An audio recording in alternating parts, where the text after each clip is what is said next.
In what is already being described as one of the most explosive moments in late-night television history, last night's episode of Jimmy Kimmel Live took a sharp and unexpected turn when host Jimmy Kimmel locked horns with billionaire tech mogul Elon Musk in a confrontation that escalated from uncomfortable to outright hostile.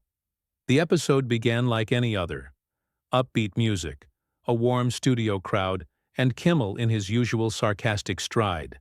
Elon Musk was announced as the evening's headliner guest, a surprise for many, given Musk's previously tense relationship with mainstream media and his polarizing online presence.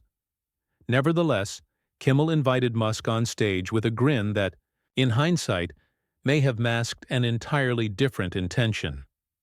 Musk, dressed in a simple black jacket and open-collared shirt, entered to thunderous applause, acknowledging the crowd with a modest nod before taking a seat opposite Kimmel. The opening few minutes were cordial, with the two exchanging light banter about Twitter's recent algorithm changes and Musk's latest ventures at SpaceX and Tesla. Kimmel poked fun at Musk's tweets, to which Elon responded with a smirk, unbothered and calm, until the mood shifted dramatically. The change was subtle at first. Kimmel's voice dropped half a register as he turned his body slightly, eyes locked on Musk with something colder than humor. "So, Elon," he began, voice thick with mockery cloaked in concern, "you've been saying a lot of things online lately. Some would argue, a lot of questionable things. I have to ask, how do you reconcile your so-called genius with the wildly transphobic statements you've made about your own child?" The audience fell into an immediate hush.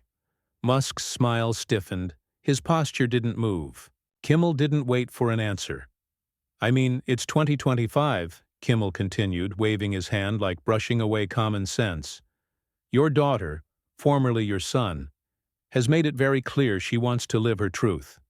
And you, instead of being supportive, go on X and retweet dog whistles about pronoun people and biological reality. You say you love her, but it sounds like you love yourself a lot more. Maybe your ideas about trans identity are tangled up with your, I don't know, colonialist views? Your father owned an emerald mine during apartheid, right? You seem awfully stuck in some vintage ideologies." Gasps rippled through the audience. Elon blinked. For a beat, he said nothing. Kimmel leaned back in his chair, smug. "You like talking about AI, the future, Mars. But when your own daughter chooses her future, you act like she's defective software. Doesn't sound like a very evolved worldview, does it?" Musk finally spoke, voice low, steady. "That's a deeply personal issue, Jimmy. I've already said I regret how certain things unfolded, but twisting my love for my child into some racist ideological smear? That's not journalism. That's a hit job." Kimmel leaned forward. "So it's a smear to call out transphobia now?" Musk didn't flinch. "It's a smear to weaponize my child's journey for TV ratings." The tension was now thick enough to slice with a knife. The studio audience, unsure whether to cheer or stay quiet, sat in collective discomfort as the two men stared each other down. Kimmel pressed on, undeterred. "You talk about free speech, but when people challenge you, suddenly it's woke mind virus this and PC culture that. Maybe you're not the free thinker you pretend to be. Maybe you're just another billionaire with a god complex who can't handle a world that's moving on without him." Musk exhaled through his nose, slow and sharp. "You have no idea what you're talking about," he said. "You're so locked into this ideological script, you don't even recognize nuance anymore. You're playing a part, Jimmy. The safe, smug liberal gatekeeper who thinks empathy means never asking hard questions. You're not helping anyone. You're infantilizing them." Kimmel blinked, momentarily caught off guard, but he didn't stop. "So what's next, Elon? Going to start selling Make Mars Great Again hats? Maybe tweet something about how drag queens are the reason your self-driving software isn't perfect?" The crowd offered a nervous chuckle, unsure whether to laugh or recoil. Musk chuckled darkly. "Do you really want to go there? A brief electric silence filled the air. Kimmel adjusted his tie. A subconscious tell, maybe, as Musk leaned in just slightly, eyes narrowed, voice lowering. "You think you're fighting the good fight," Musk said, "but you're pushing a culture of compliance. You're celebrating the erasure of complexity. You're not challenging power. You are power. You've just wrapped it in virtue." The air was charged now, raw, brittle. Kimmel blinked rapidly, momentarily thrown off.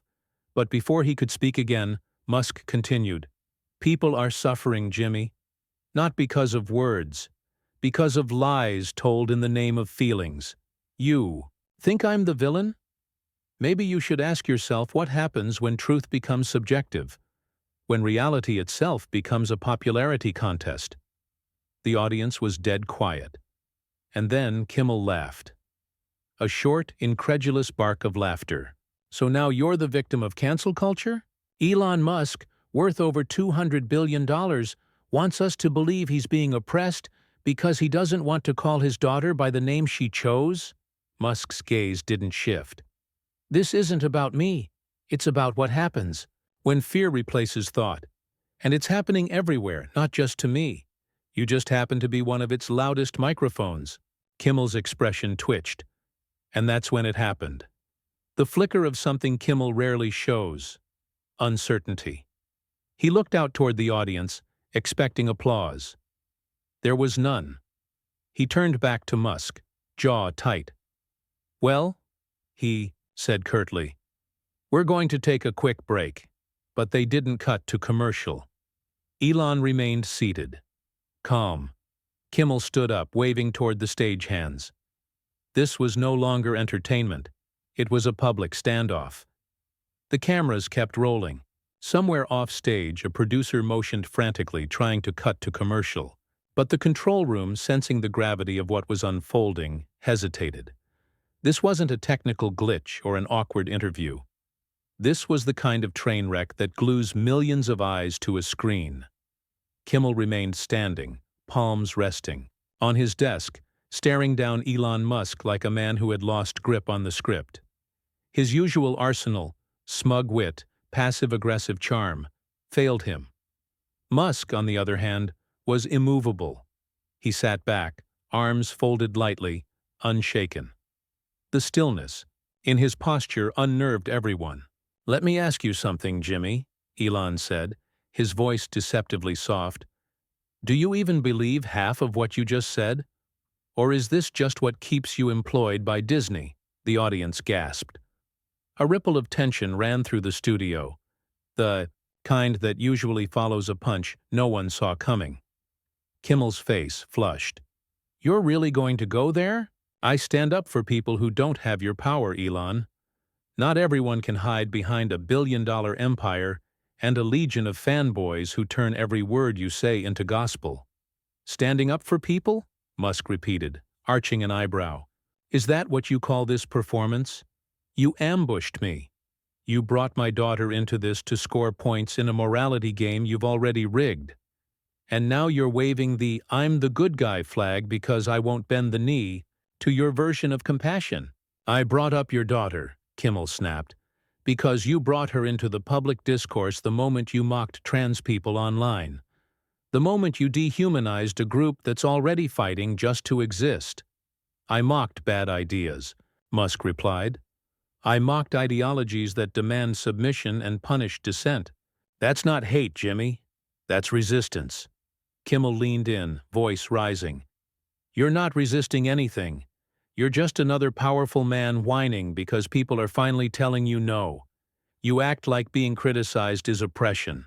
It's not. It's accountability." "Accountability?" Musk's voice was icy now. "Or ideological bullying disguised as virtue. There's a difference, Jimmy. You don't want accountability. You want conformity. You want everyone to repeat the same slogans, cry the same tears, and treat feelings like facts. Or else." The crowd didn't know where to land. They murmured, shifted uncomfortably. The division in the room mirrored the division in the world beyond the studio. Kimmel straightened. You can't just excuse cruelty by dressing it up as intellectual rebellion. You mocked pronouns, Elon. You erased your own daughter's identity. And you're erasing the very concept of objective reality, Musk shot back. I've said I regret some of the things I tweeted. I've also said I believe in truth over trend. If someone tells me gravity is oppressive, I'm still not going to float away to spare their feelings. Kimmel barked a laugh. That's what you think this is? You really believe that acknowledging a trans person's identity is equivalent to defying gravity? That's insane. It's not about the person, Musk said. It's about a culture that punishes anyone who even questions the rules, even when those rules contradict biology, science, or common sense. You're not standing up for the marginalized. You're standing up for dogma. You mean science, like your own ventures? Kimmel shot back. Like Neuralink, where you test on animals and call it progress. Or maybe Twitter, where free speech suddenly means conspiracy theories and hate speech have a home again? Musk didn't blink. Twitter, or X, is one of the few remaining places where real conversation still happens. You call it hate speech because it offends your narrative. But maybe, just maybe, truth isn't always polite. Kimmel pointed a finger at him now. That's exactly the problem. You think you're the arbiter of truth. You and your Silicon Valley ego. You want to control the conversation, but the moment someone challenges you, it's woke culture is killing the West. It's exhausting, Elon. What's exhausting, Musk said slowly, is watching a civilization dismantle itself in the name of progress. What's exhausting is watching media figures like you turn complex issues into virtue-signaling spectacles, where everything's a morality play, and anyone with a dissenting thought is branded a bigot. You're talking like a man who's been told no for the first time in his life, Kimmel said. You're not oppressed, Elon. You're just fragile. The word hung in the air like smoke. Musk's eyes narrowed. You want to call me fragile? Fine. But it takes no courage to sit behind a desk with a teleprompter and a laugh track and call someone a monster. You're not doing journalism. You're not even doing comedy. You're just reading from the script they handed you. That cut deeper than Kimmel expected. For a long second, Jimmy didn't respond. He looked off camera, possibly toward a producer, possibly toward nothing at all. The stage was unusually quiet. The audience sensing, perhaps, that what they were watching had slipped beyond mere late-night drama. Then Musk delivered the line that would ignite headlines around the world. You want to talk about woke culture? It's not kindness. It's coercion. It's a new religion. Except the god is outrage, and the heretics get doxxed, fired, or exiled. And you're one of its priests, Jimmy. Kimmel froze. You preach empathy, Musk went on, but only for the people your ideology approves of.